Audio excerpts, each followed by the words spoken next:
We welcome in the head coach of the Boston Celtics. It is Joe Mazzulla, and Boston Celtic playoff coverage is presented by Amica, the exclusive auto, home, and life insurance partner of the Boston Celtics. As the team defends its title, visit Amica.com today to learn more about Amica's award-winning service. Joe, good morning. How are you? What's up, fellas? How you doing, Joe? It is Beetle, Phil Perry, and Nick Cattles today. So some of our regulars Light crew, huh? are not here. They're not here. Yeah. Physically lighter, yes, Joe. Yeah. They're here in spirit, though, I believe. I think. You have to put in like paperwork for sick days when they don't show, or how's that work for you guys? These are in advance requested vacation days that they are currently using. Yes. So Well, the good news is it's not a big week, Joe. It's not like you guys are in the postseason. It's not like the NFL draft starts tonight or anything like that. So no question. If you're normally on the show, what would you be missing, really? Yeah. Yeah, absolutely. Yeah. No better time. All right. Congrats on the win last night. How do you feel being up 2-0 in this series? Is that a commanding lead in your mind, as we often say in sports, the commanding 2-0 series lead? I think in a playoff series, nothing's commanding. At the end of the day, we only did our job. We have home court advantage this series. We took advantage of home court, and now we go into enemy territory where, they play great at home, and, they've outplayed us at their place. So we've done nothing more than do our jobs up until this point, and it only gets tougher from here. Joe, what do we think about Jayson Tatum and his status? Any chance he'll be able to help you guys try to go up 3-0 when you take on the Magic next? Yeah, it'll definitely be a chance. Again, he's dealing with a severe bone bruise, and, he's day-to-day, and he's progressively gotten a little bit better each day. And, yesterday he went through all the protocols and did everything you could possibly do up until the last moment to try and play, and just wasn't able to do it. But, he'll go back at it again today, and he's in that day-to-day process right now. But, at the end of the day, I know, he'll do whatever it takes to put himself in position to play and put our team in position to win. And it's just kind of who he is, and we're just trusting that. If I could go back to game one for a moment, what was going through your mind when you told Jayson to get up as he was down on the floor following his injury? Yeah, like I said, I think it's just the love of the relationship that we have, the understanding of the moment, understanding of our environment, and just grateful, the relationship that we have, the relationship we have with our players, knowing that we can push each other. And he pushes me, try to push him. We try to do that for each other. Joe, you called it a severe bone bruise, and I know you're not a doctor, but I know you talk to doctors. Is that I don't talk to them, but you don't talk to them? No. Okay. Well, let's just ask you anyway, because I thought Beetle asked a great question earlier, and I'm not a doctor, so I didn't know what to tell him. Yeah, I'm not either. And the question was this, but it's a good one. Is a severe bone bruise the kind of thing where you need to actually take time off for that thing to repair itself, or could you play through it, and does it just need time, whether you're active during that time or not?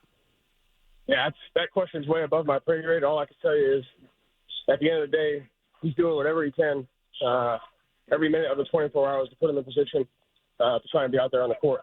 And, I trust his process. I trust his mindset. Trust the people around him that help put him in position. And that's all we can do. Joe, Orlando, they've done a good job of, making sure that you don't take as many threes as you guys usually do throughout the season. Do you find that to be a better challenge for your team, though? A lot of people talk about these three-point attempts. Is it a challenge that you love, the fact that Orlando is going to try to take away those threes, and you can prove to not only, the naysayers, but Orlando themselves that there's more than one way you can beat a team with your basketball roster? I think that's just the challenge that the playoffs present is you don't get to pick your opponent, and your opponent is better than you at something, and your opponent is going to try to exploit, what you're able to do. And at the end of the day, you have to give the series what it needs. You have to give the matchup what it needs, and every game is different. Every game is different as far as coverages, matchups, how you win in the trenches, how you win the margins. All that stuff's important. So I think that's the challenge is just doing whatever it takes to win, knowing that there's non-negotiables, knowing that each game will be different. Do you think Orlando's gone too far in how physical they've played over these two games? That's the playoffs. No, I don't. I think that's It's two physical teams going at it, trying to bring the best out of each other. Joe, you said last night that you like watching Kristaps Porzingis bleed on the court, and you said you think that's important. My question to you is, why is it important? I mean, it's important that, one, you're in a competitive environment where those are the risks, right? I think when you're going after something, you understand the rewards, but you understand the risks. And everything you want is in the trenches, and you have to go through that stuff. So I don't just enjoy watching that happen. I enjoy his process, how he handles it, how he has the ability to go get stitched up, come back in, play with a level of seriousness, also have great perspective, keep the fans engaged, keep the crowd engaged, and just play with a high level of physicality, toughness, but also balance. So I just enjoy watching him compete, at the highest level. Can that make an impact on players, too? You mentioned the fans and keeping them engaged, but does that impact his teammates? Absolutely. I mean, I think that's one of the greatest gifts he's brought to our organization is just, his perspective, his joy. He talked about that yesterday. He's seen everything that you could within the league. And, when he comes in to work every day, he does it with the consistency regardless of how it's going well for him. And I think that's huge for us. He does keep the crowd engaged, and he often has the appearance of the guy who is the most fun on your roster. Is he one of the more fun players you've coached? Yeah, I think just what I'm doing, I've been doing it a really long time, 3 years. So yeah, he is. I mean, just his personality, his consistency, I think the word toughness gets overused and it's just a trigger word. Everybody shows toughness in different ways. And, his version of it is just his consistency through the ups and downs and being able to handle that, being able to play through that, being able to be the same player, the same person, regardless if it's going well for him or not. You're selling yourself short by saying 3 years. You've coached plenty of players before becoming a head coach. You know that. Yeah. Yeah. You've had plenty of guys you've coached in your career. But anyway. Joe, what I was interested in last night, obviously you guys run a ton of offense through Jayson when he's out there. How do you balance that as a head coach? How much do you change your offense? How much do you ask more of guys? And how much do you want to put on each guy's plate when somebody like Tatum is out of a game like that last night? Yeah, I mean, it's not about creating a situation where you're asking more of, where it's like, hey, now we need more of you than what we needed before. I think you try to create an environment where you need the best of everybody all the time.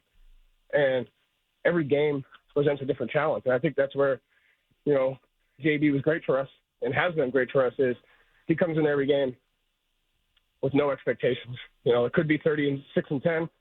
It could be take 5 shots and shut the other guy down. It could be whatever. And so I think just trying to create a mindset of whatever it takes, give the game what it needs, that kind of spread throughout the locker room.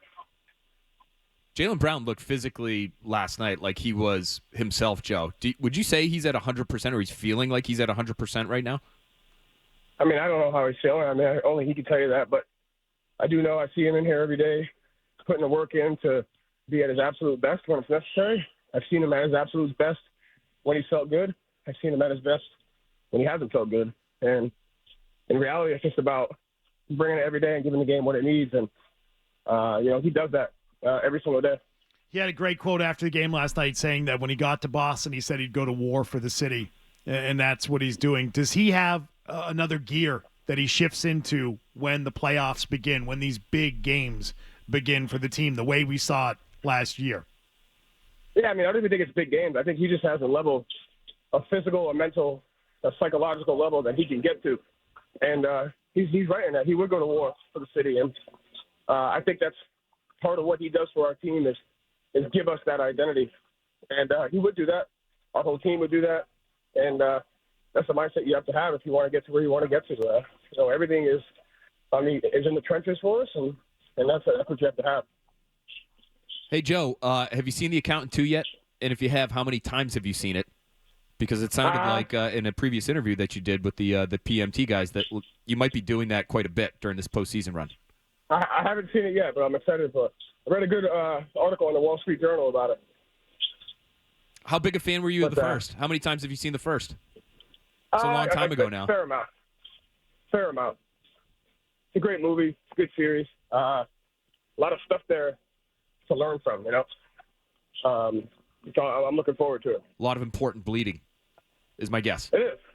You know, it is. There's a great article in the Wall Street Journal, I don't know if you saw it, about how it's almost like a superhero movie. And you know, I think everything in the world today is focused on your strengths and weaknesses and not as much on, you know, how do you leverage your weaknesses into making your quote-unquote perceived weaknesses.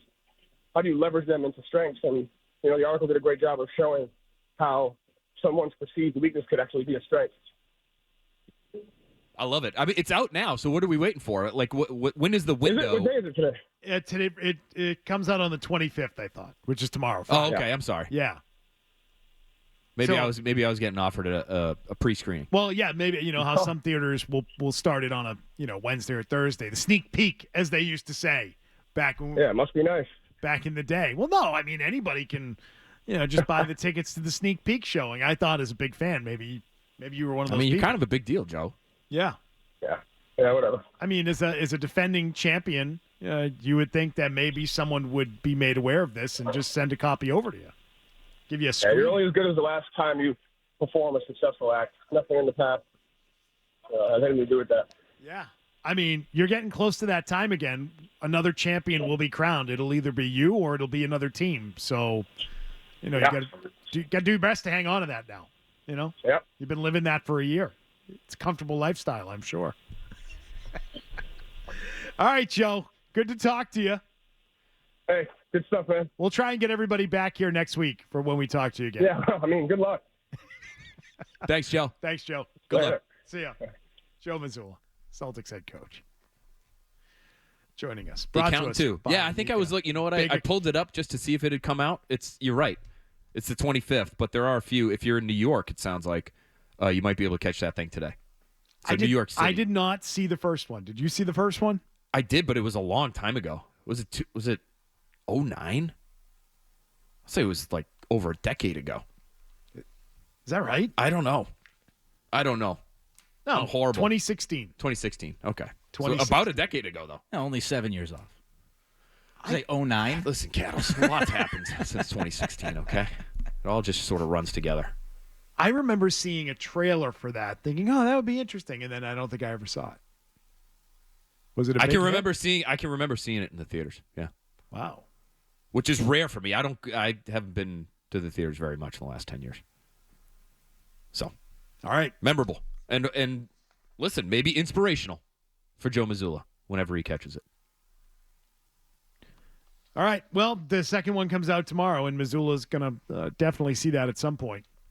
I wonder if he's like good friends with Ben Affleck. Like between the town and the accountant, like they've got to have at least a text-based relationship at this point. You would think. We should have asked that. You think he's got his phone number? That was a misstep by us. Next time. I'll try and find out during the break. Perfect. Okay. I'll find out. You're going to find out? Yeah. Okay. You're going to text Ben Affleck. I didn't know you guys were that tight. You kind of look alike. So I've heard. A little bit. You kind of look alike. It's very flattering. Did you guys catch the Bruins press conference yesterday? That was fun.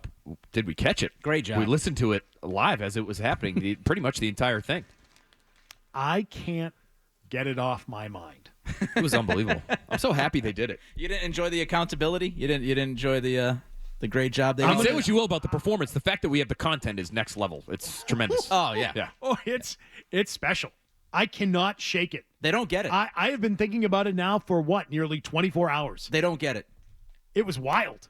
If you like that clip, check out more videos from Zolak and Bertrand here. For more Celtics analysis and opinion, hit this playlist. And for all the latest from the Sports Hub, download the app at 985thesportshub.com.